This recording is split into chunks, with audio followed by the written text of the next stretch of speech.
Mr. DJ Rose, Verteezy, and C's. Welcome you to the No More Black Tears podcast. Black tears that's heaven sent. Barack the first black president. I love my black skin. I love walking in black excellence.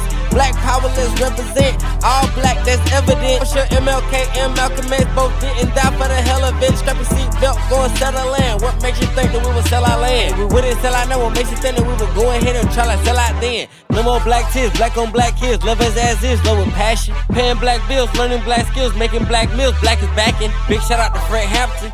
I'm black and proud like I'm James Brown, but I ain't doing no acting. My people here from the motherland. This podcast now active.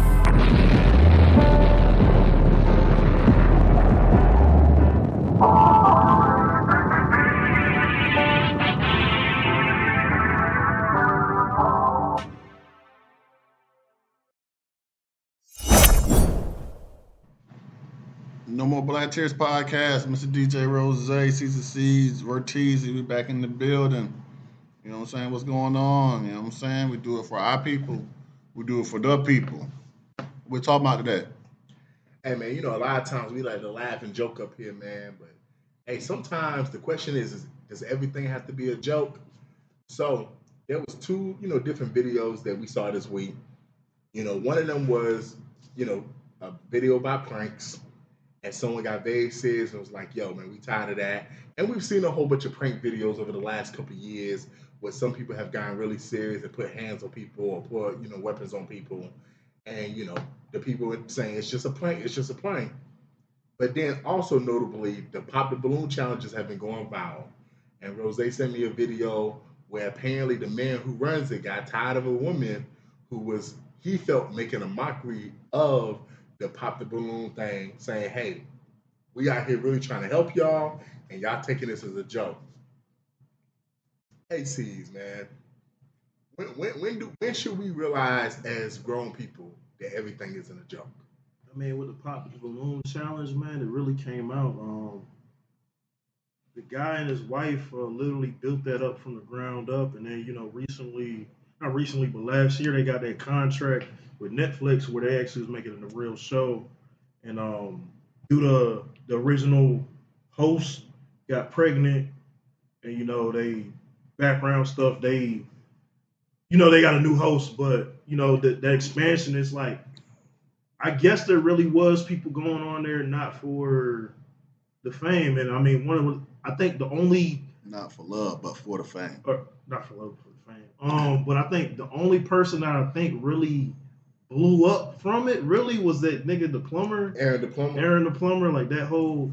And you see like this clown shit, you see these people come on and they doing this bullshit all the time. It kind of gets to a point where it's like, man, everything's a skit now and everything's a joke. And it's like, some of them makes you like, okay, like let's take Drewski just came out with the skit with the imitating the pastors, and like it hit a lot of people. It was like, a lot of pastors came out and were saying like, man, y'all mocking us and da. And a lot of Christians like Lecrae and I can't think of the other pastor, but they came out, they were like, Mike Todd, they literally were like, hey, this is a reflection of what really goes on, baby. We need to actually look at ourselves. But I mean, yeah, I'm a comedy fan. Like, I like raunchy comedy. I like real hard hitting shit.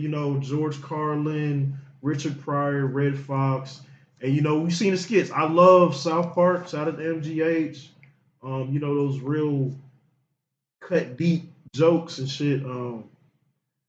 But you look at skits and different things and different shows, and it's like, man, I be watching. Some of the best comedy is fucking Divorce Court. Watch some old episodes on Facebook and shit, TikTok, Instagram, man, YouTube. You see, that's some funny shit. And like, it was like, yo, this is real. I think some of this shit is real life. But it kind of gets to a point where it's like it defeats the purpose of the show. And I feel where it's coming from because too bad they don't do updates with them. But people really are trying to do something. And then on the other end was with the pranks. Y'all remember Boot Gang? The nigga who used to just crash out and do stupid shit? Yeah. He really did crash out. I think he went to jail or some shit happened to him. And he changed his life around. It took a lot of shit for him to do that, though. Mm-hmm. So I mean, it's like you see what the joking gets you, and it's like there's a time and a place for everything, and it's just like I think American society, we've always laughed at things, and a lot of it comes from laugh. You laugh to keep from crying, and a lot of shit's just funny, man. It's like, like we Jones on each other all the day. We roast each other. We, get on each other. It's like, oh, I'm about to roast you. Like, this shit ain't for most of this shit's not for malice, but it's like people started taking these jokes too far, and it's like, is shit anything serious? Like, yes, I do believe in everything is a joke. That's also the sad part of the phrase is everything's a fucking joke. What are we taking seriously? What are we actually doing? Are we doing shit about it? Are we actually talking? Like, it sparks a lot of conversations, but are we actually doing anything about the situation rather than just saying, ha ha, that's funny. Oh, this girl got knocked the fuck out, laid the fuck out, and now she's in jail. Or now this person's dead, ha ha, this nigga shouldn't have said that stupid shit. I mean, it's a balance, but I just think we got to sometimes as a society, we joke too much, man. Yeah, I think so too, because it's like it gets to the point like you watching like TikTok is fun to scroll, and Instagram Reels is fun to scroll. You know what I'm saying? It's fun to scroll, but then it gets to the point where everything that you watching, you don't. It's like AI. Is this real? Is this real or is this a skit? Is this real or is this a skit? Like people trying to put skits out like it's real life. And I know me personally, I'm tired of it. I'm tired of seeing skits that's imitating real life and making it seem like this is really happening. Like, oh yeah, this really happened, but it's being recorded by somebody either in the background or some meta glasses and things like that. For me personally, I'm tired of seeing this. Like, is this real or not? Like, I'm tired of seeing fake stuff. All this fake stuff. I'm just tired of seeing it. You know what I'm saying? Vertizi? Yeah, man. I was thinking about something you were saying, C's. Man, two stand-ups that was very popular in the last 40 years or 30 years. Chris Rock had a stand-up called Bring the Pain, and then Kevin Hart had one called Laugh at My Pain. And to your point about sometimes we laugh from crying, we laugh from crying to stop ourselves from crying. Yeah, that's very true, especially in the Black community. Like, we laugh at a lot of traumatic experiences that we probably shouldn't laugh at. But once you get through it, you can laugh on the other side. But we do have to realize, especially as adults, there's a time and a place for everything. There's a time to be serious. There's a time to be professional. There's a time to have fun. There's a time to make jokes and everything.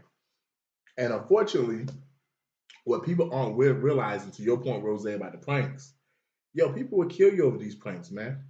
Like people do not want to be played with, bro. Some people be just trying to live their life.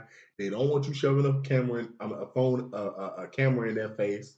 They don't want to be part of your little, clout chasing or you trying to go viral moment. They just want to be able to just do whatever the fuck they doing in that moment. And there are people who don't understand that because they're so focused on trying to go viral, trying to chase clout, or just trying to, I guess, play around all the time, that they don't fully understand that there are people out here that will put hands on you and go to prison or jail, and there are people out here that will shoot your ass if they got a gun. And that's some of the dangers that we have. And some of these pranks we've seen in real time take a left. Like, we've seen people get knocked out of the prank. We've seen some people get shot at. Not know this was not no skit or stage. Some of these pranks really have them went left before because people are just doing too fucking much. And it's kind of sad because there is a place for it, but you can't go out of hand with it. Like when Ashton Kutcher was doing the show Punk back in the day, like it was actually kind of funny because it would be funny to see it, but you kind of just got to know that line, bro. And no one can tell you that line.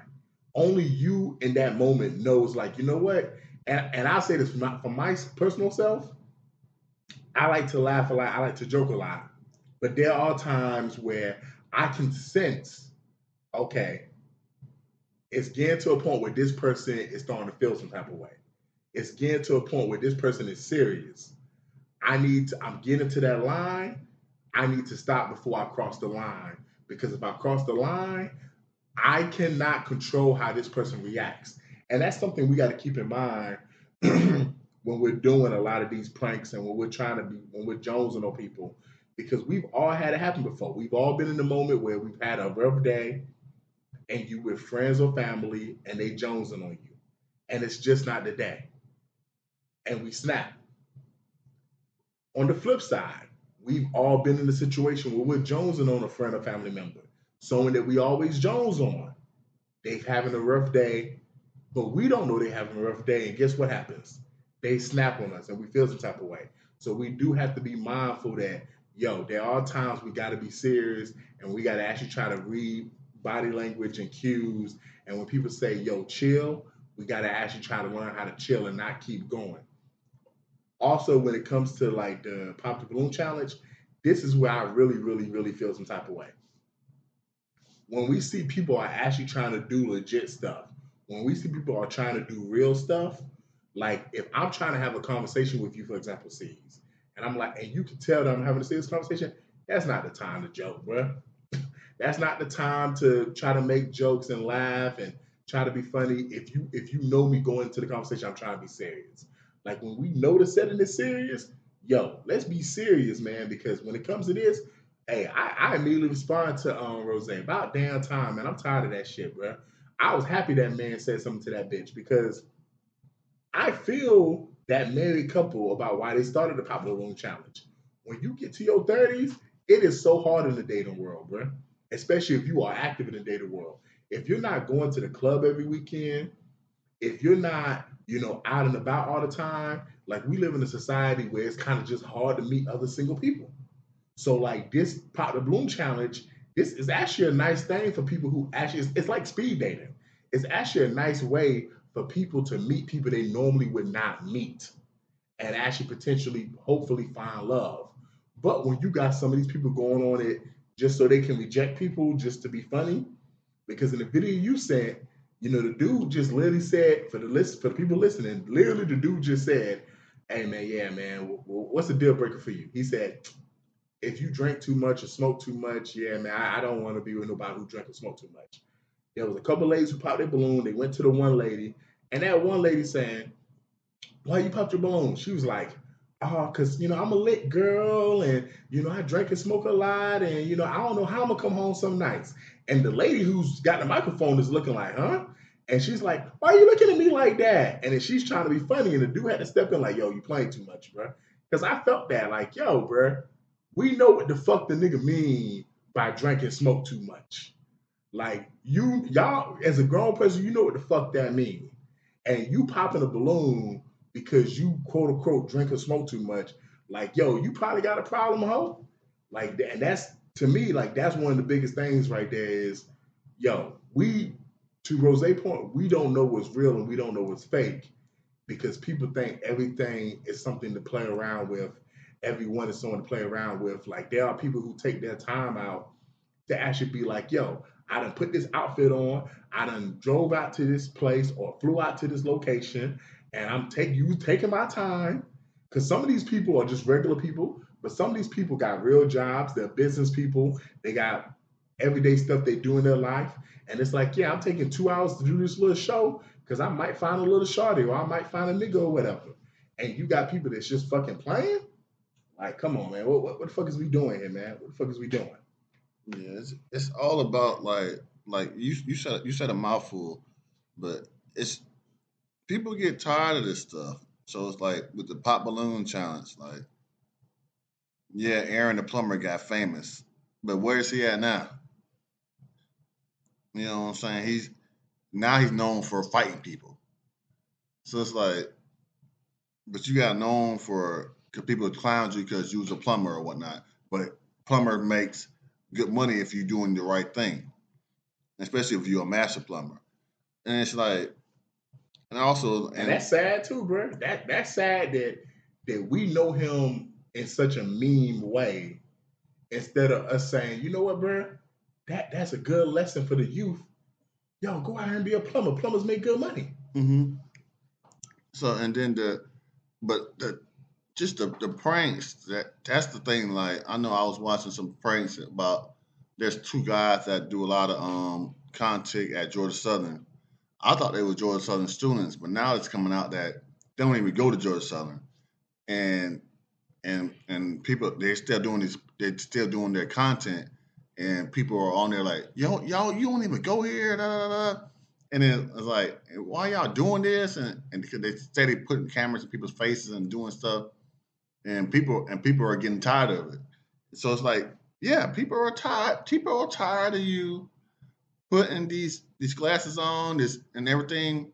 Like, because don't record me unless you get my permission. Because I remember back in the day when somebody came up with you a camera, they asked you, hey, do you mind we do this, da, da, da, da. But now it's like they come up on you and they don't say nothing. But most of the time, because everything is content now. Everything is content, but most of the time it's like when you're watching it, it's like sometimes it's like you can tell this might be real, and this might not, but there's other ways to make people laugh than all this fakeness. Yeah, than pushing the envelope. Like it's other ways to do it. So it's like I don't mind a good laugh, but I want a real laugh. You know what I'm saying? I don't want to have to think about like, oh, yeah, that was funny, but then I'm thinking about, oh, that was fake.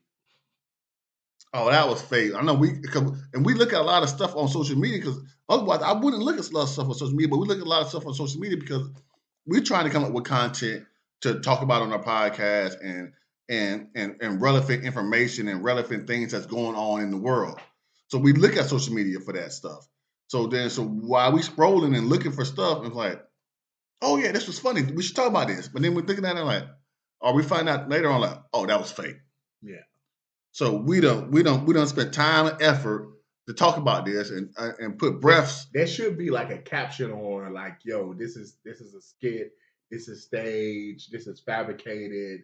You know, these are not real events. Like when you watch a movie and it lets you know, like, yo, this is based off dramatization. Yeah. You know, like, because to your point about the Juicy skit, when you following Drewski, you know it's a skit. Yeah. Like that's why Mike Todd and Lecrae, who are big Christians, are not mad at it. I'm a Christian. It's funny. I'm not mad at it. It's funny.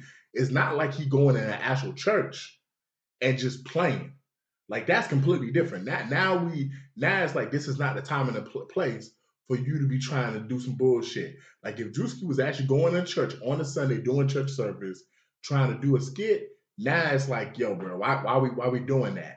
But nah, he taking his own time, his own resources, and he's making a mockery of some of these mega churches because we talk about some of these mega churches all the time. I don't think there's nothing wrong with that, man. Yeah, Desi Banks does the same thing. Like, and it's like him and Desi be battling, but Juicy got you beat, Desi.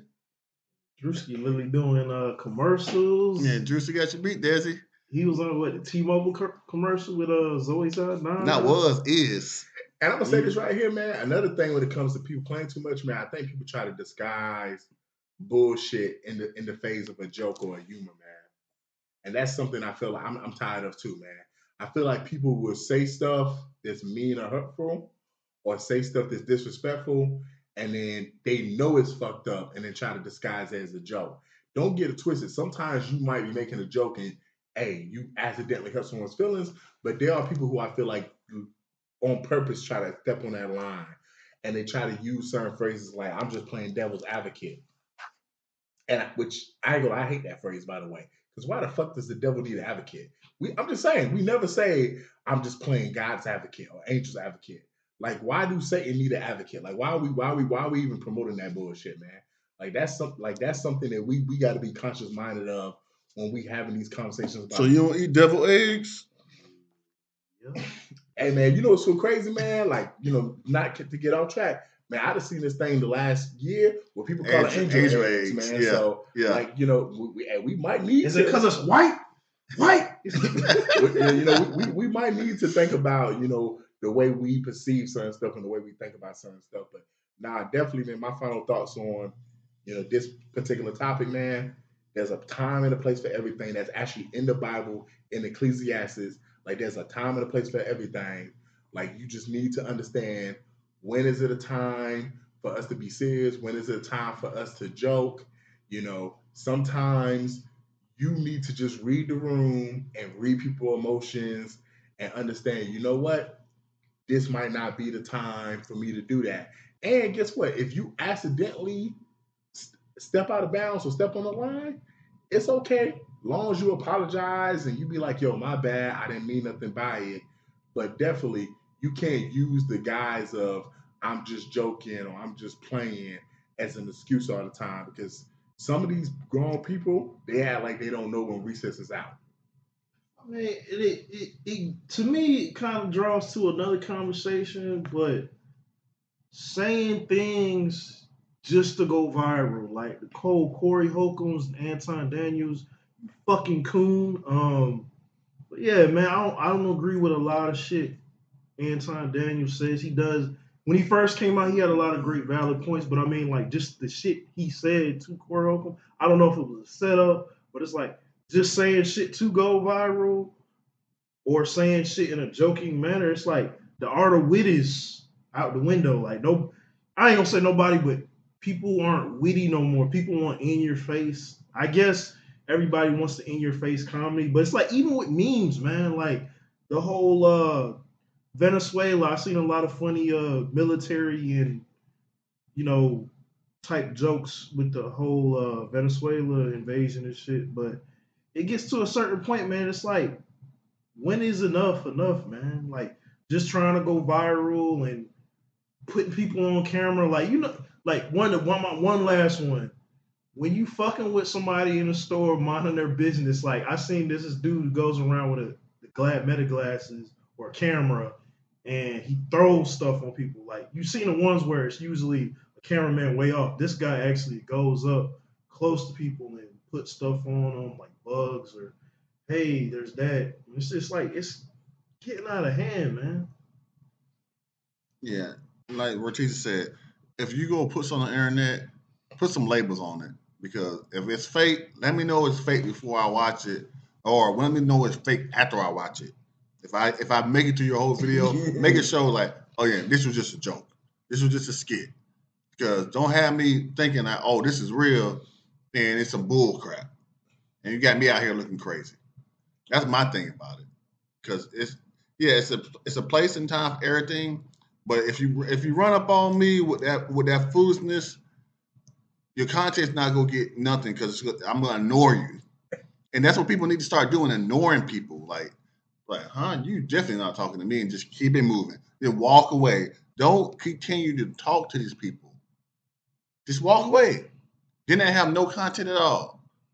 Because these people usually, some of these people are losers. and they're trying to build their fame off of making you look like a clown. And I ain't it. Literally. The clown. I ain't it. Hey, this shit is real, man. And something else that is really, really real, man, these taxes, man. So, you know, one of the people in Dubai, one of the princes of Dubai was talking and saying how taxes just don't make sense to him, especially in the, you know, Western world, how in the United States, where he said, it seems like y'all pay taxes, and for 5 months of the year, when you pay them, you basically working for free. It don't make sense to him. C's, what's your thoughts on that? The economy of Dubai is completely different than the United States. It's a reason why we pay taxes, and it's just like you can't take a. It's a difference between a Galia apple and a Grainsmith. They're just different. So I mean, like, for him to simplify the way these billionaires and millionaires come on podcasts and talk about different economies, which they probably researched it, but he didn't live in it. I don't think he's ever lived in the United States, man. He was on EYL too. I've seen the same prince, whatever status he has in Dubai. That's literally their Vegas, man. You can't compare that shit to the rest of the Gulf nations. You know what I'm saying? Like, Abu Dhabi's not like Dubai. Kuwait City's not like fucking Qatar. You know what I'm saying? So it's a difference between all these different shit, and it's like apples, different types of apples, different types of oranges, man. It's not the same shit.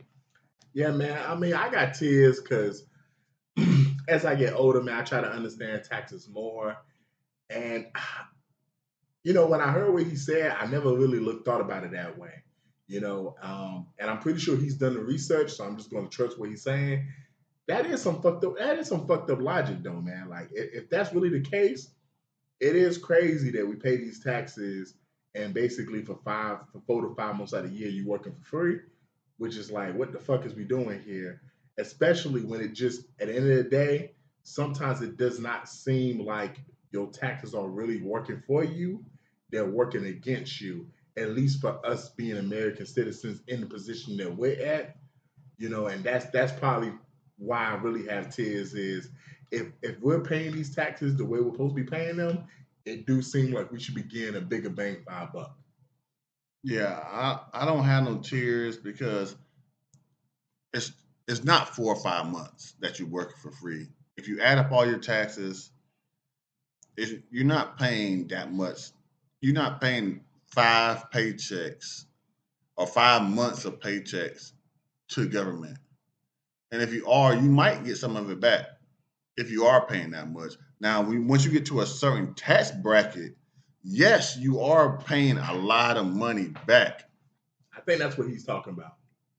But then if you live here, that's what you have to do. So it's like, so for him to like she said, not ever live here to come over here and say things, to say things on the internet and try to trigger us, that ain't cool because anybody saying because when you hear about Dubai, anybody saying all the stuff that they got going on over there, where they got all that sex trafficking and these people living in slums and all the rich people taking everything and then people actually dying because they don't have nothing over there. Damn, I thought he was talking about America. No, it's worse over there. Everything you just said sounded like America. No, but it's worse over there. It is. So it's like, so for him to say that, like, so what are you doing to help the people? I ain't got no tears for him, what he said. Hey, so moving on, there was a teacher that recently resigned after teaching the class and saying to the class that y'all would be field slaves. C's, what's your thoughts, man? I'm laughing because you had the audacity to say that shit. Like, you would be niggers. You would be my field niggers, basically. In so many words, you said you would be my field niggers. Yeah, you too, Blackie. You light skin. You kind of light skin. You might be in the house. But did he separate them, or he said all the niggas is gonna be field? All the niggas gonna be in the field. And then another white student said nigger, and I'm just like, so hold on. I ain't hear anything about that student getting in trouble at all. And then, so they did the usual ploy. What do people do when they get in trouble? They get ahead of it. No. They get ahead of it and they step down. Oh. They resign. Just like corporate coaches. They don't get ahead of it. They get a decision because if it was, I'm sorry. Go ahead. Do your thing. It's like basically, and it's like when the school said it leads to a short investigation. If you're gonna do a proper damn investigation, do it all the way through. Find out exactly what happened, what stated, and do what the hell you said you want to do. Because apparently the parents of the students that heard that shit, they were like, they're not satisfied. So, hey, Pine County, North Carolina, do better, superintendent. But that is, I'm just laughing because that's just like the way, it's like, so what are you saying? Because it's like stuff can be taken out of context, but that's way the fuck in context. It's like, motherfucker, what you trying to say? Yeah, man, I don't have no tears because if I remember correctly, there wasn't a video attached to this, right? So because there's not a video attached to it, which that doesn't mean that it shouldn't go unpunished. I don't have the context because if this is a teacher, white people teach history too now. If this is the teacher teaching history, and to Rose's point, even though he was kind of being funny, like if the teacher starts separating the class, for example, saying, "Yo, the dark skinned students over here, the light skinned students over here, the white students up front. These white students will own y'all." In fact, if the teacher really want to be accurate, I got about 10 white students. Okay, about 5 of y'all will own slaves. The other 5 of y'all will be poor. 3 of y'all 5 will probably be indentured servants. Like if the teacher's being thorough like that. Like, yo, bro, why is we against history? Like, this is some of the stuff that we talked about on the pod last year about them trying to ban books in Florida. Like, yo, this is historically accurate. Everyone at this table is a darker skinned black person. We would be in the fields, and we have friends that are light skinned. Shout out to Young Chris, shout out to D Will.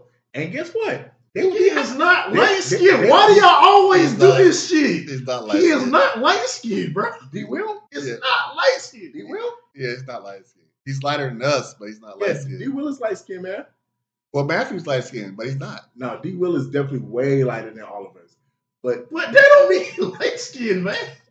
He's not. He's not high yellow, but he's light skinned enough to the point where he would be in the house compared to us. So like, he would definitely have a tan. He'd be coming in and out of the house. My bad, bro. Yeah.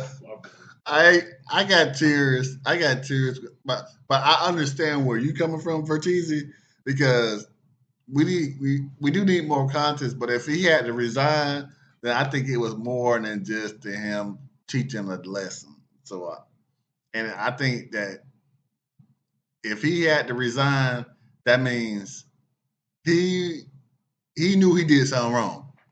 Because I'm not resigning if I ain't did nothing wrong. You know what I'm saying? Because when you resign, you ain't getting nothing. You have to fire me because I need that unemployment or something because I ain't do nothing wrong. I'm suing somebody, especially because I'm taking it as this is a white man. Yeah. So, yeah, man. So, yeah, I don't even know if I said I had tears or no tears, but I feel what you were saying though, Vertizi. You were right.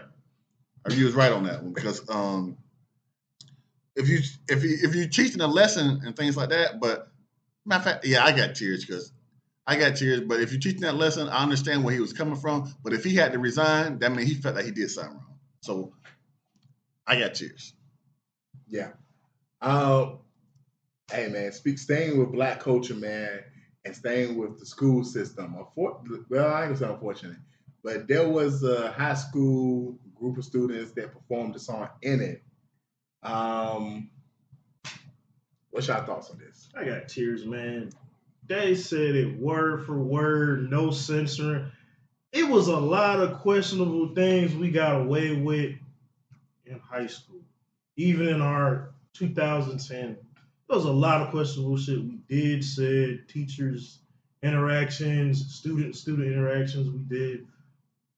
And we've always kind of, I ain't gonna say always, but we've had situations where we teetered the edge where it was like, maybe they played hot in here, but they changed the words up a little bit, did something to kind of make it smooth it over. But that is one of the worst choice songs. And it wasn't just females. At first I was like, oh, it's just chicks going at, some little ratchet chicks going there. I was like, it was niggas up, men up, boys up there too. And somebody pointed out in the comments the teachers were recording it. So I'm like, hey, the students recorded, the students gonna do whatever they do. You got teachers encouraging this BS. This is one of the problems with the culture. We've got too far gone, way too out of hand. And this, come on, man. Come on. Yeah, I got tears too because it was sad just to watch it.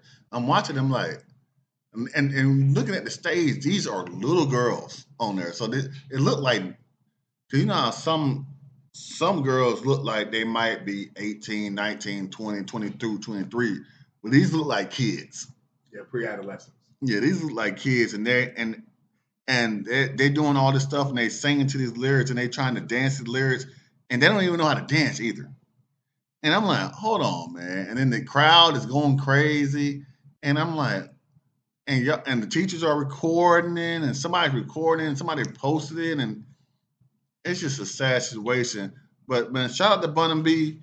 Man, she did her thing with the song, but kids should not be singing your song like, you know what I'm saying, telling dudes that I don't know the words, but I know the words, but I don't know the words. But y'all know the words. Look it up. Bunna B, I'm in it. You know what I'm saying? You know what she was talking about. Yeah, man, You got to pay for the pussy and all this other stuff. Yeah, I got tears because it starts at home, man. I just remember growing up when me and my brothers really started listening to rap. I just remember when we be in the car with our mom, some rap songs we just couldn't play, man. If it had too much cussing in it, if it was too sexualized, she wouldn't allow us to listen to it while she was around. And then shit, when we used to go to Walmart, and actually, for those who are old enough, when you buy the CDs, man, shit, she would get us the rap CDs, but if you remember, there was the explicit CDs and there was the ones that wasn't explicit, where they would blank out the words. So we would get the ones that had the words blanked out most of the time. So it's like, it all starts at home. Parents, you got to do a better job of, because all those, people that was on stage, I guarantee you most of them probably listen to that music in the car with their parents, listen to it at home. I see plenty of videos of girls between the ages of like 8 and 13 doing provocative dances, twerking and stuff around their fucking parents, especially single mothers, and they applaud it when they're with their moms and aunties, and everyone thinks it's cute. It's not cute. You are raising you're raising young hoes. And that's the problem. Y'all raising young hoes, and y'all gonna wonder why your 16-year-old daughter already has a baby daddy by a 24-year-old nigga, because you're raising young hoes. Moving on to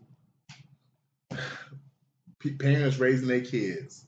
A woman was saying that if her son became a monster, like someone who beat on women, sexual assault women, that she would cut him off, that fuck all that unconditional love.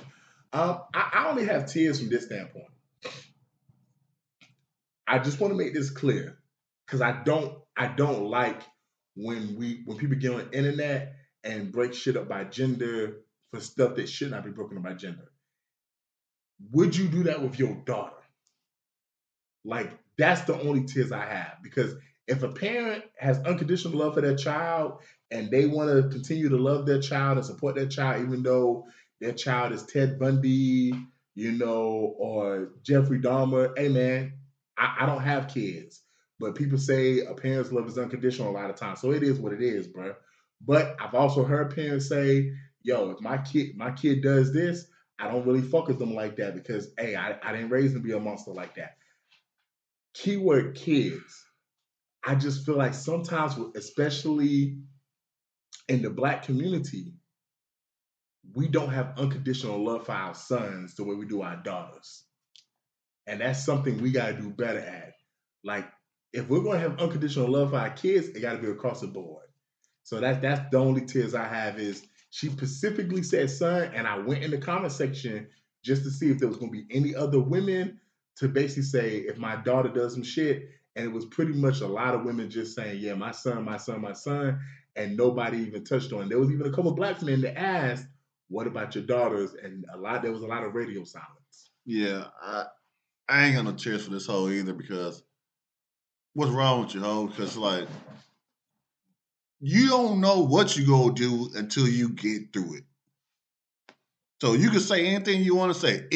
If my kid did this, or if my daughter did this, or if my son did this, you don't know what you gonna do until you go through it.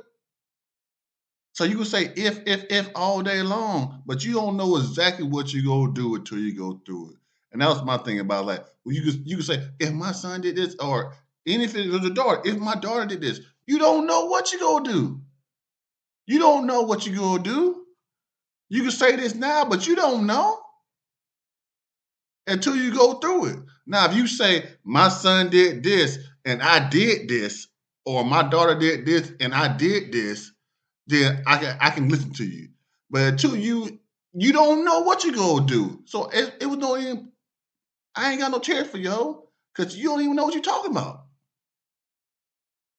A lot of the same sentiment. I got tears a lot for the same reason, because it gets to a certain point where, yeah, she was talking about her son specifically, but when you get into these scenarios and these different thoughts and say like, oh, I created a monster, like, let's just go back to saying, hey, if I had a child, because as much as we talk about essaying and debaucherous acts against violence against women, what about just raising a child up in a good way, in a good manner, like a whole person concept, whether it's a male or a female, just your child. It's like, hey, these are the things that I believe that I would not tolerate if my kid did. I would have to cut them off.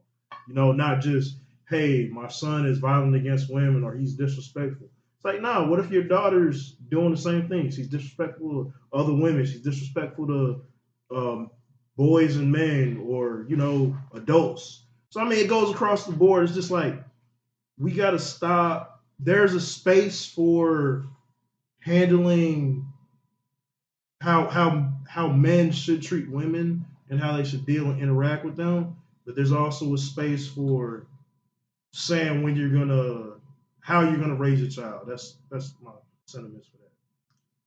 Yeah, man. On to the last team to the night, man. There was a woman who was supposed to meet a man on a date. She was getting her nails done. So the man went to the location, not knowing it was a nail salon.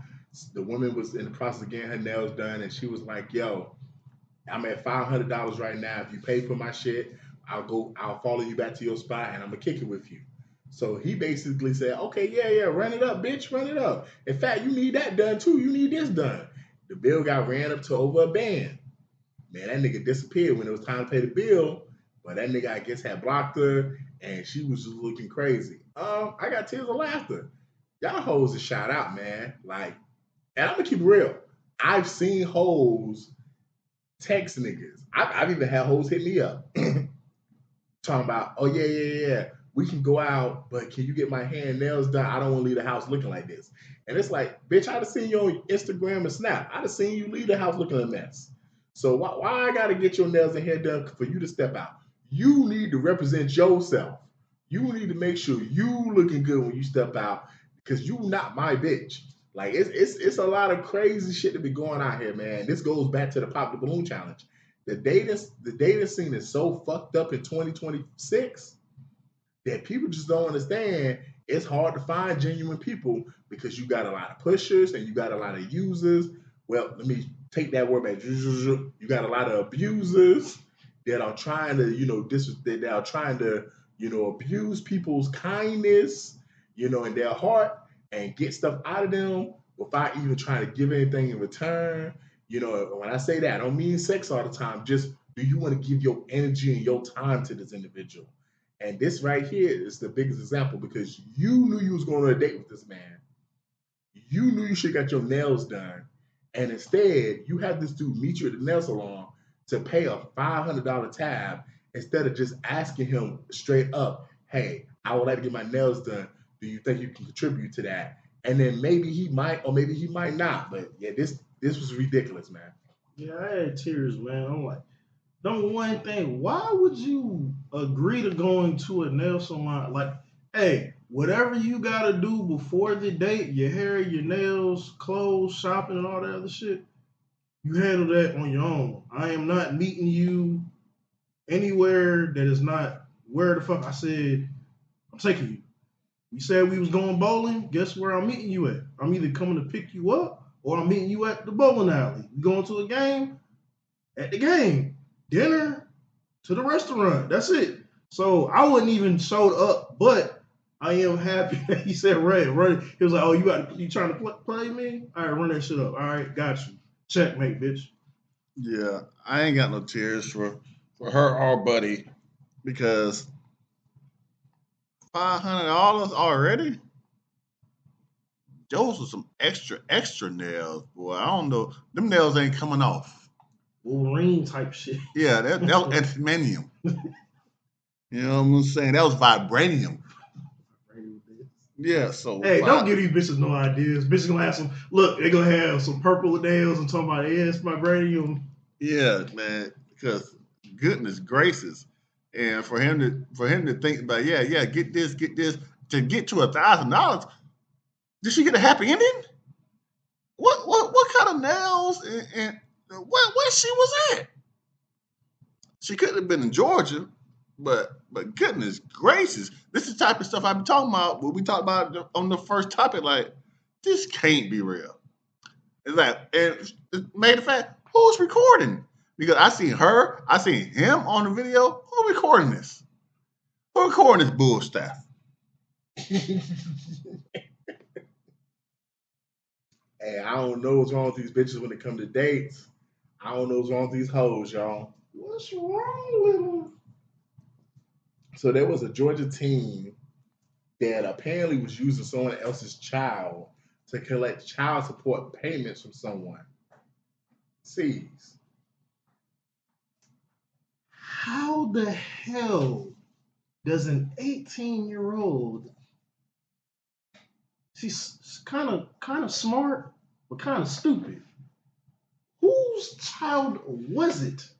In the $7,000 that you had, you didn't think to get a DNA test? And I wish they had said the whole backstory. Oh, she faked her pregnancy for 9 months. They dated from this date to this date. They slept together this many times. Like, where's the details? It goes to show you. I don't say it that often. Rose and Vertizi foot stomped this shit into people's brains.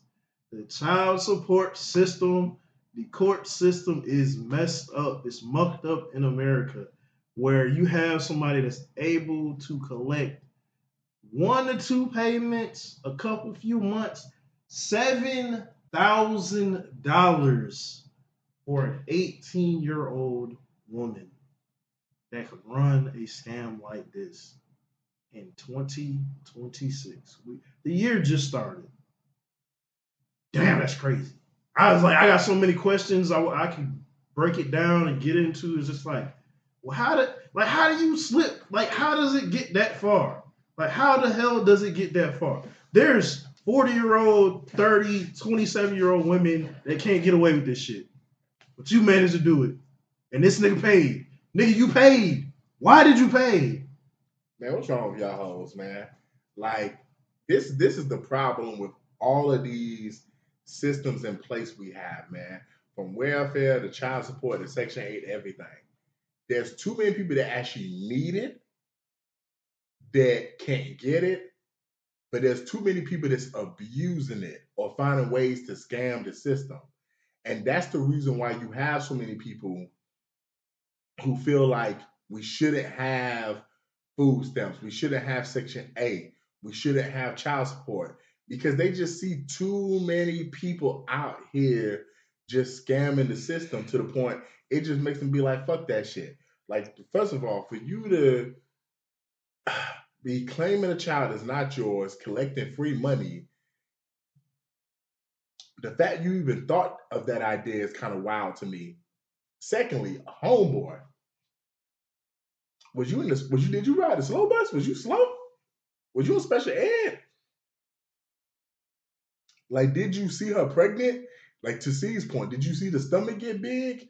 Did you go to the delivery room? Did you get a birth certificate? Like, yo, like, how much of a scam was she running? Because she must have been like Damian Wayans and Marlon Wayans for more money. She must have had her ducks in a row to fool you like that, bruh. Like, this is just crazy right here. And you said what? It was like 7 bands she collected? So that's a couple months, bruh. This whole been collecting money on your ass, man. Like, yeah, this is just definitely crazy, man. Like, this is definitely the problem why you have people that's wary of the system, because there's no way there's a woman who should not have been collecting this child support was able to collect that money. Because there's women who got niggas on child support that has niggas that's been on child support for 7 years and have maybe got a total of $300 because niggas won't keep a job on purpose. So like, yeah, this is definitely some crazy shit right here. Yeah, the whole in this situation is the dude, because how you paying child support to somebody that you don't even know where it's going to? Shout out to her though, man. She ran the lick on Buddy. Like, I mean, scamming is she was a scammer. You know what I'm saying? So shout out to her. I ain't got no problem with her, but because she scammed and the system fell for it, because you had to go through the system to get the child support. So the system, she scammed the system. Exactly. And Buddy had to pay. Hey man, do better next time, man. Know who you nutting in before you nutting, or send that $400 or that $60 for that Plan B, and be done with it. Say, oh no, I sent it to you, and if it's mine, somebody got to pay for the DNA test because it ain't mine. I'll take the DNA any day of the week because it ain't mine. So what's wrong with that hoe? Because he fell for the okie doke and he shouldn't have. Hey man, talking about falling for the okie doke, moving on to the last topic of the night. So there was this big debate. This woman was talking about her family going through something where her grandma passed down a house, and she was wanting to sell it, and she was talking about she's the only one who pays the taxes on it and the maintenance on it, and everyone else doesn't want it passed. I mean, want it sold. And the main lady in the video was saying how this is just sad and tragic because we have people who work hard to have stuff to pass down to different generations, and we just, are willing to sell it off. Season Rose, man, what's your thoughts on the mindset of people being inheriting stuff and willing to sell it or give it away? It makes me think, man. A lot of people say this is how a lot of the wealth in America was made through owning land, owning property, owning some type of real estate. There's a lot of houses that have gone away and left the Black American community, that if somebody had held on to it, it probably could have made something out of it. But I say that with the caveat of who's going to maintain it. Grandma didn't have a will, and now it's split between 7 siblings. Who's going to live in that house? Or if you're not going to live in it, why not fix the things that grandma didn't get a chance to fix? Or she wanted to, but she passed away too soon. Her granddad couldn't do. Maybe granddad was old school and did stuff by hand.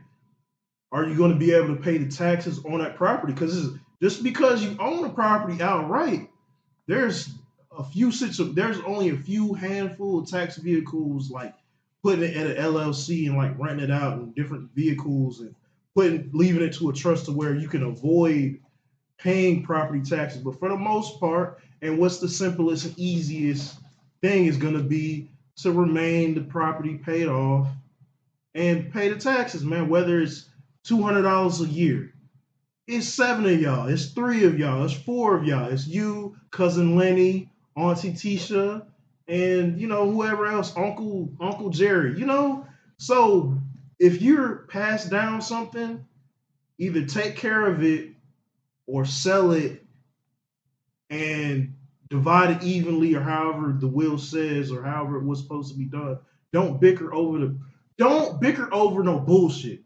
Don't bicker over no raggedy ass house that y'all want to keep because it's the house y'all grew up in. Who the hell still lives there? Grandma's dead, auntie's dead, third cousin down the line don't even live in the same city. Everybody moved away. If it makes sense, do it. Like if you're making dollars off of it, split it evenly. But here's another one. I got my other point is farmers. We're losing a lot of farmland. People don't, regardless of race, people are not wanting to keep farmland because it's hard to compete with the big bags. It's like there's to the point to where companies like Purdue Chicken will come in and say, hey, we're going to pay you to raise chickens. What you already doing? You're already growing horses and all pigs and whatever. And they're paying all you're gonna do is raise chickens for Purdue. That's all you do. You make your money like that. And we're losing that rural community where people are growing food and people like, hey, you got great grandkids and they don't want to farm. He wants to be a doctor. He doesn't want to learn how to farm. There's nothing wrong with that. But if you're gonna own the land, keep it. Be a doctor. Do a co-op to where you have a farmer that can live or work on the field. You own it still. You still own the land. So you're making majority or some amount of money and you're still utilizing it to where it's still under your family's name, whether it's historical. So there's different ways to do it, but it's like, I'm gonna go back to my point. Stop bickering over bull. If you ain't gonna upkeep it, maintain it, or do something with it and upkeep the property, let it go. There's too many families that break up and argue. Prime example. Most people seen Soul Food. You know, the house. Hey, she left it to, what was her name? I forgot her name, but she left it because. No, she left it to all of them. So I mean, all the daughters. They should have split it or sold it or somebody live in it. Somebody move. You know what I mean? There's different ways to do it, but either upkeep it or get rid of it, man. Yeah, man. There was two things you said. One of the first things talking about, like, if it don't make sense, you know, yeah, I don't think everything that makes sense, money, you know, has to make sense. Like sometimes, man, things have sentimental value. Like I don't see nothing wrong with this is a house y'all grew up in, because I think it's important to understand we need to have conversations with people before they pass on when they leave stuff. Like, cause if your mom, your grandma, your granddaddy tell you, yo, hey, I'm gonna give you this car and I worked hard for this car, and tells you the sentimental value of the car and explains to you why that car is important, you know, and the fact that he wants you to keep that car in your family for whatever reason, I don't feel like you should sell that car off personally. I feel like you know that your granddad wanted you to maintain this car, you know. Now, if you don't know what your granddad wanted you to do and he left you the car, at that moment, you can sell it if you feel like you need to sell it, or you can keep it and just keep passing it on to your son and he passes on his son. Like we don't know the intent.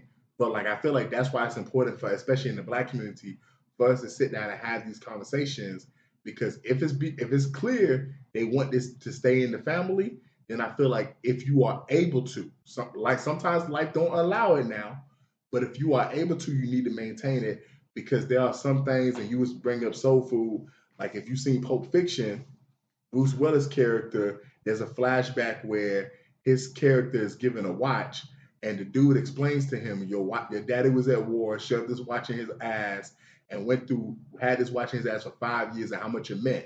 And now we see Bruce Willis as an adult after he done threw the fight and everything. Well, won the fight that he was a throw. He goes back to the apartment, risk his life for the watch. The average person would be like, why would you risk your life for this watch? You don't know what that watch meant to him and meant to his daddy. So you don't know what this house means to these particular people. This house might have sentimental value where they might want to fight for it. Because in Soul Food, I'm not going to lie, I understood where old girl was coming from.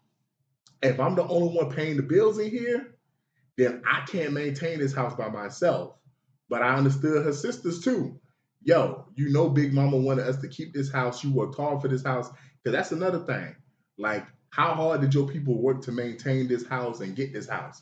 Because some people don't broke their back to own certain shit. They broke their back to own certain shit. And I feel like it's our job as the people who inherit certain stuff to make sure that we take care of it and we're entrusted with it.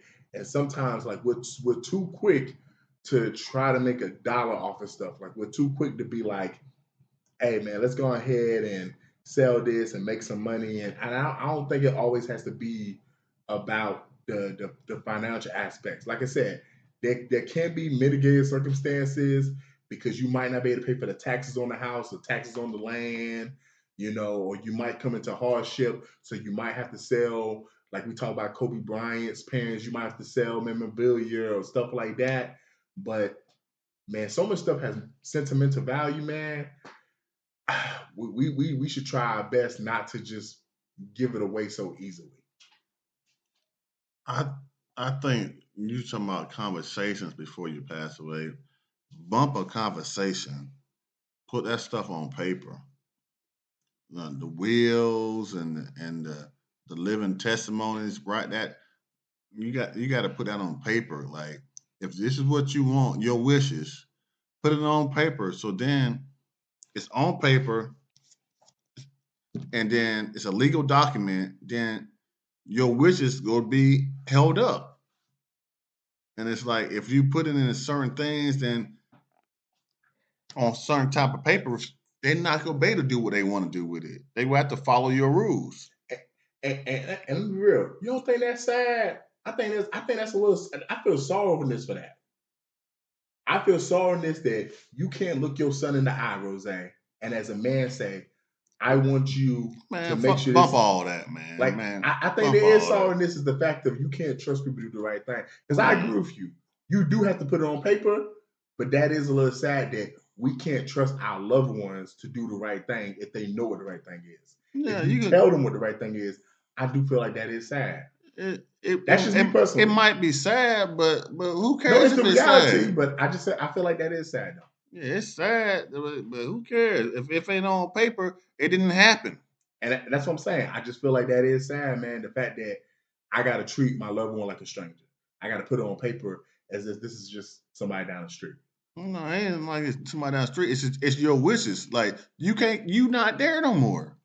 Like, things happen. Yeah, but if we're two men and we shake hands on some shit, no, like, man, things happen, man. Things happen. That's why I said mitigating the circumstances.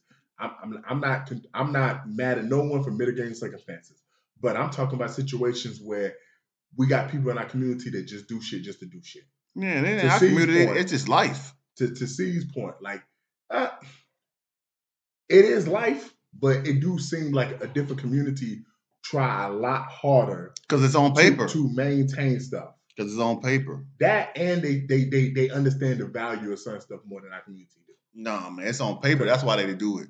If it wasn't on paper, the crackers do the same thing that we did. Sometimes they just understand the value of certain stuff. No, I ain't gonna give them. I ain't giving one up. That's just people. They do, because like to C's point, the value of owning this land, because it's on paper, man. But it's on paper. But also, if you're teaching the generation, it's not a word, a handshake, a gentleman handshake. A white man would do the same thing a black man would do if it ain't on no paper. I'm not saying they won't, but I'm saying this right here. There are situations with some of these like people who own billions where stuff is not necessarily on paper. They keep stuff in the family just because they understand the value more. Man, I ain't never seen it. I mean, it happens all the time. There's plenty of times where millionaires and billionaires, like, they'll keep stuff in the family because that's what they want. Like, they want to make sure they maintain because it's on paper. Certain stuff. I mean, sometimes it's on paper, but sometimes it's just, they just understand the value more because they sit down and have some of these conversations. I think a lot of it is... Like, are we disagreeing with that? Are we disagreeing that there is conversations had in the community that's not always had in our community? Because you're trying to make it seem like all the conversations are had. But if the conversation is had in a certain community about certain stuff, there's a deeper level of appreciation for why it's important to keep this land. Why it's important to keep this house. The better way to do it is to have... Yeah, go ahead, C's. The better way to do it is to have the legal aspects of it, but also is the understanding of, hey, we're trying to keep something for the next generation. And we've seen, we either have family members that it's happened to, or we know somebody and seen stories and situations to where one family member tries to do some slick stuff, whether they were a half brother or a cousin or a second wife or some shit, where they come in and, oh, well, granddad married, you don't even call her grandma, you just call that lady. Married that lady and she took everything. When he told us when we were younger, he was going to pass down the house. So, I mean, that's a big, big problem too, is rather than give it to the grandkids and be, you're 60 damn years old already when you married this man. You came in like a hawk. And maybe to the young 40 or 30-year-old that married the old ass man that had 20 fucking grandkids and she took. Yeah, I can understand where you're coming from TZ about having conversations. Yes, we want to have those conversations, but those conversations also need to be ended with some signatures. I'm not. You didn't hear me disagree one time with that. I know, but the fact that you say just because I can't say like if it usually everything is usually on paper when it goes a certain way when it's supposed to go a certain way. I can't say well it's a gentleman handshake that you don't do this and then it passed on from generation to generation to generation. I can't say that. But as someone who studies history, like there's biographies on there's a lot of handshakes that was done in the white community historically, like with Rockefellers and some of these communities where stuff wasn't on paper. Yeah, and I don't believe that.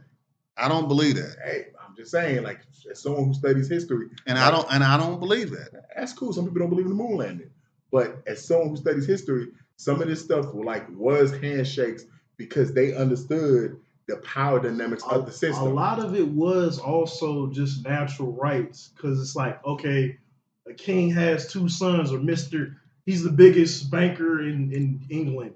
He has two sons. The oldest son gets majority of the shit, and then the second son gets. So, see, as we talk about sharecropping, how often did you see situations where white people would inherit land, and even though they was going broke, still wouldn't sell the land? Yeah. They would just outsource cheap black labor to grow crops on it because they knew how important land was. So you're adding to what I said. But that's what I'm saying. Like that's my point is there's an understanding in that community about the value, whereas we don't just like credit, we don't have some of these conversations. So guess what? If you're 35 years old and you don't really understand the value of having land or the house, you're thinking to yourself, I can get 8,000 or 10,000 or 12,000 for this house. I need that money now. You're not thinking in 30 years. Yo, but you did say that to me, you're in debt, mitigating circumstances. But that's what I'm saying. Like you're not thinking in 30 years what this could mean to my family, man. You're thinking I need this money now. But you're not thinking my kids and my grandkids what this could mean to them. And with that, with the mitigating circumstances. But what was funny to you though, Rose? Because you said $8,000 for a house. I'm just throwing a number out there, man. So that was funny. I'm just throwing a number out there. Yeah, that was it was funny to me. Yeah, but I mean, I do think that is one of the.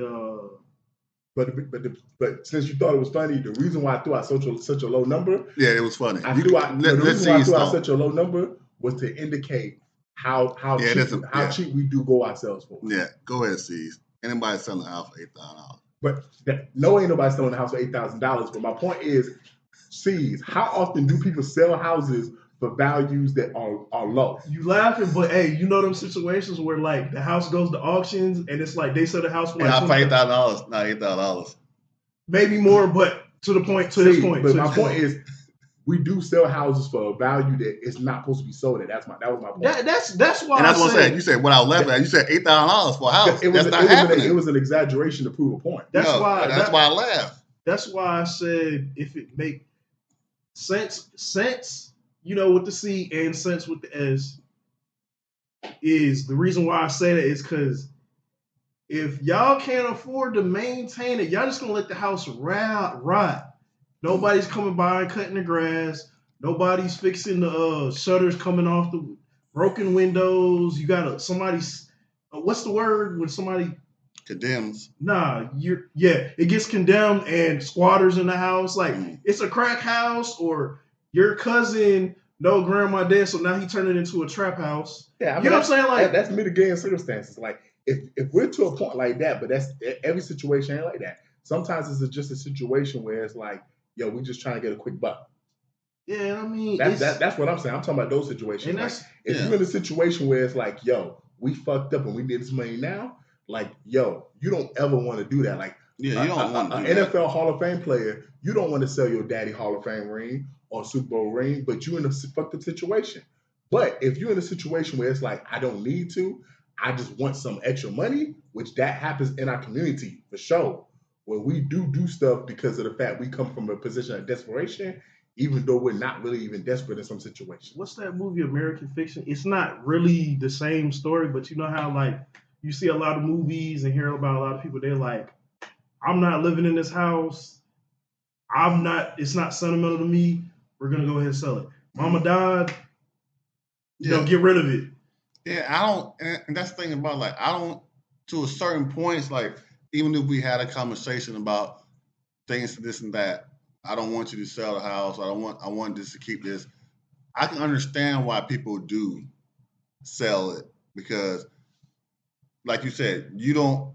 If everybody ain't on the right things, and it got so many, like what some people have land, and if like I have some land, and that didn't pass down to me, but then we can't even do nothing with it. Can't even do nothing with it. Why? Can't even do nothing with it. Just ain't no why. Just saying you can't even really do nothing with it because it's so spread out. This part right here is yours. This part right here is yours. All kind of it's like and nobody's and all this time like it's just sitting there like and it's like oh yeah I want to do this but then you got to go through this person. You got to go through this person. You got to go through this person. You got to go through this person. Like what's the point of all that? If we're not gonna be able to do nothing with it, you might as well get something out of it. I mean, no, and then invest that into something else. I mean, that's complicated, man. Like, if we can't do nothing with it, then yeah, man. That's why I said why. Because it's like, why can't we do nothing with the land? Like, is it because we all own a different piece of land and you don't want to do nothing with it? Okay, cool. What was that movie where the black movie that Denzel's son was in with Sam Jackson, where like him and his sister both owned the land and he wanted his sister to give her part of the land. You know, that's like piano lessons. Yeah, piano lessons. Like, yo, can we come to some kind of agreement? Like, can we talk? Like, if it's to the point where it's disturbing, we can't do anything, fuck it. I might as well just sell my portion or whatever. But like, why? Like, because if you can come to an agreement where you can get all the land and grow some crops on it or build some businesses on it, then let's try to do that. Like, can we at least exhaust our options before we just give up? Because sometimes, like when we say we can't do nothing on it, it's as simple as, hey, see if they home. And someone just literally knocks on the door one time. Man, they not home, man. And then your partner got to be like, man, you ain't knock on that door. Then they start kicking on it, you know, like the white boy from Next Friday. And the person was home. Like, are we actually exhausting our options? Or is it like, I don't really feel like trying that hard because I don't really care? Like, that's something that I feel like needs to be evaluated too. The process can definitely be draining. That's why that's why the paperwork should be in place. Because once you get that paperwork in place, then it's no like, I got to go through this circle. I got to go through this hoop. I got to go through this. But for the purpose of this conversation is, should people even be selling it? So if the paperwork's in place, guess what? You don't even have that option. That's what I'm saying. But the thing about it, because when you're saying when the conversation is about should we do something with it, but the conversation is the next conversation of is like that's part of the conversation. But once we get this paperwork in place, then ain't no choice you can make. Yeah, but you got to break down the choices. So it's like this is what we got. Exactly, but it's either yes or it's no. It's like, but not lots of times when you leave the door open, then people could just walk through. To me, that's the real conversation. People could keep walking through. Because if the door is not open, there is no conversation. It's the same way. Like if we was to have a conversation about should you pull the plug or not. Well, if the paperwork say not to pull the plug, what conversation are we having? Yeah, there's no conversation to be had. But the conversation is, should you pull the plug or not? So we have to talk as if there is no paperwork about that. But that's what is the right thing to do? It's no right thing to do. The right thing to do is make sure we're trying to teach these people, to teach our audience to get paperwork done. So we don't have to go through these conversations and these hard conversations because the paperwork is already done. If you're in a situation where the paperwork isn't done, because not everyone's in those situations. There's someone right now dealing with a situation where they're not in that situation. So they might need to hear the encouragement of, yo, your grandma fought for that house. Your granddad fought for that house, man. Do what you can to maintain it because they're already in the situation. Yeah. So your words is important, but you have to understand some people are already in the shit. Yeah. So if you in the stuff, do what you got to do. Yeah, I don't have an issue if you got to do what you got to do. I don't have an issue with you selling the house or taking it up. I've stayed there multiple times. Like I don't have an issue with that. If it's mitigated circumstances to the point where it's like you have no choice, I don't have an issue with that. It is, but we have a lot of people in our community that's not fucked up like that. They're just making choices based off of dollars making sense. Yeah, but I'm gonna still go back to, because we got to teach the people to make sure we got paperwork done, and it's not. I can understand what you're saying. Well, what if it wasn't done? But no, I'm trying to teach the people now. Like, I agree with you. I'm trying to teach the people what's now. What's his favorite phrase? Sees? He gonna build a school in Africa that ain't never got built. You need that white man paperwork. Yes, you do. Like, to do the right thing, you need that white man. I need that black man paperwork because the black man signed it. I'm gonna say yes because there's a deed to that house. It is. I'm saying like, for us to do the right thing, like we talk about laws all the time. So you telling me to do right by my grandma, I need some paperwork to tell me to do the right thing. Like, that's why I said at the beginning, early in the conversation, I think that's sad that we even have to have that to even do what's right. Like, nobody's acknowledging that. Like, that's sad that you even have to, the fact that you have to have that paperwork to do what's right. So what if, because we talking about more than just one person. What if grandma wanted to sell the house? That's the point. Why can't we as a family be like, yo, this is the right thing to do? It might not be the best thing for me individually, but this is what the right thing to do. Because most people have multiple kids. So you would like to think that your kids can come together and do what's right. Like, that's what I'm saying. Like, that's sad. By each other. By the family.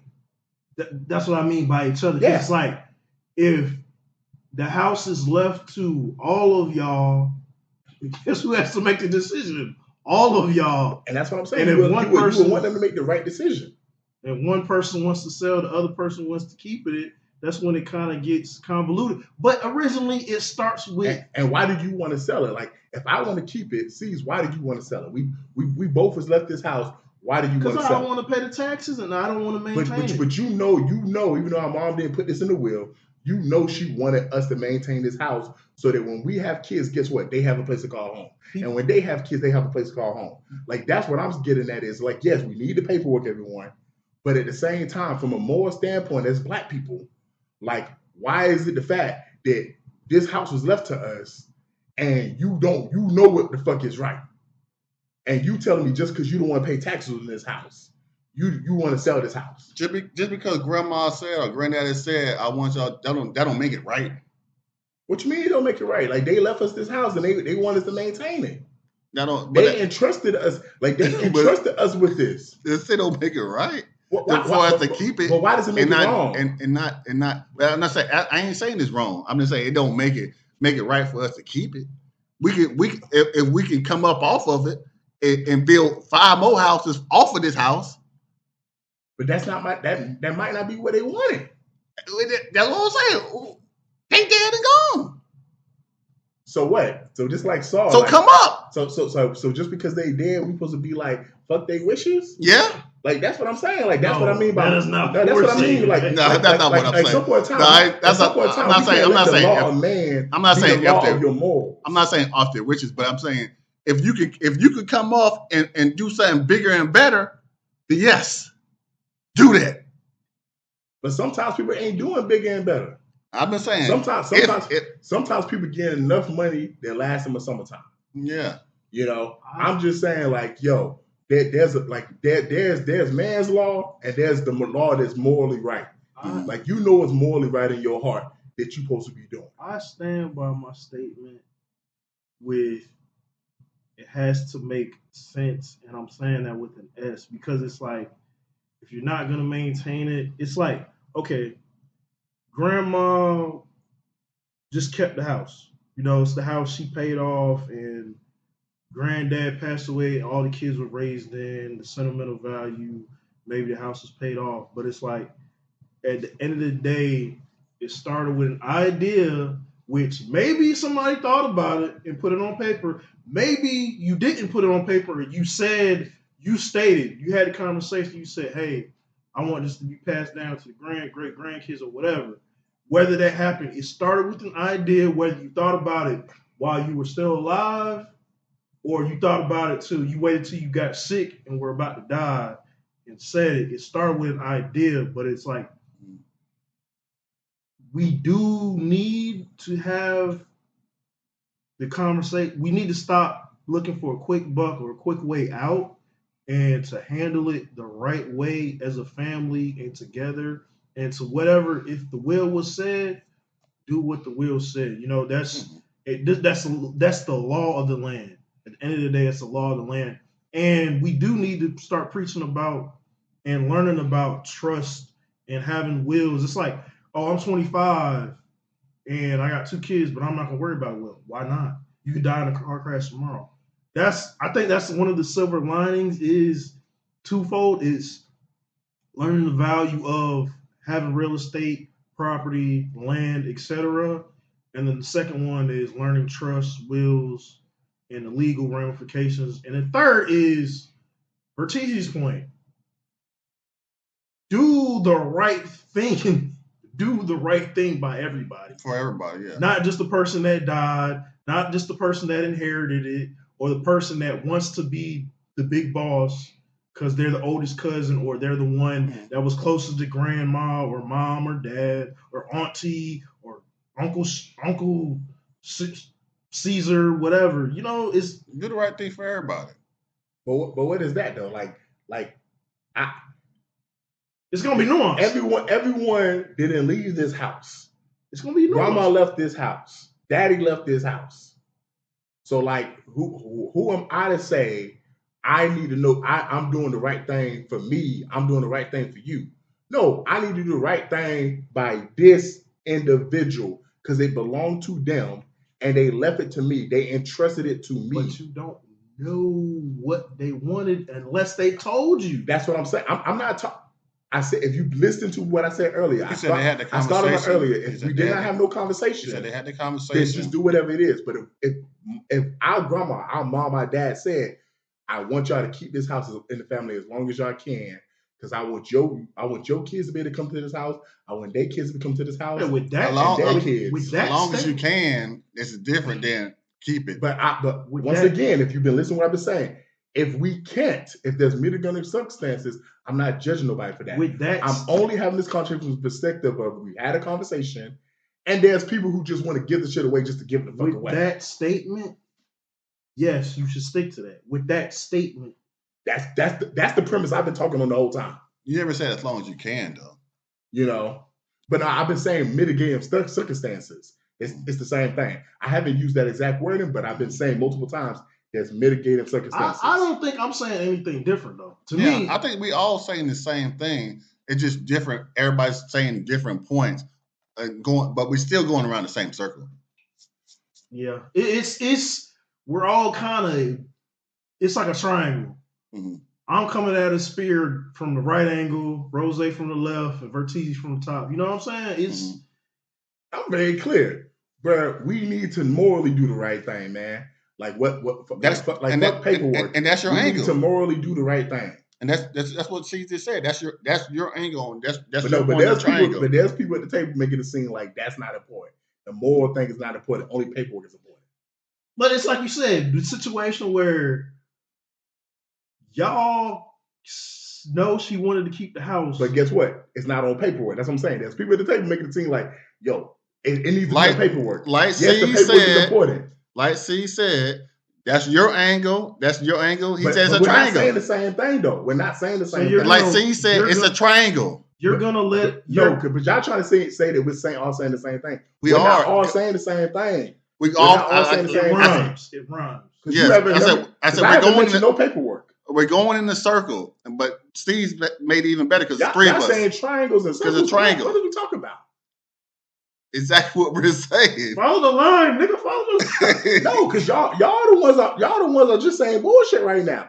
I'm making it very clear. Yo, fuck that paperwork. You know what the fuck you supposed to do. Okay, well, F what you talk about, what you supposed to do.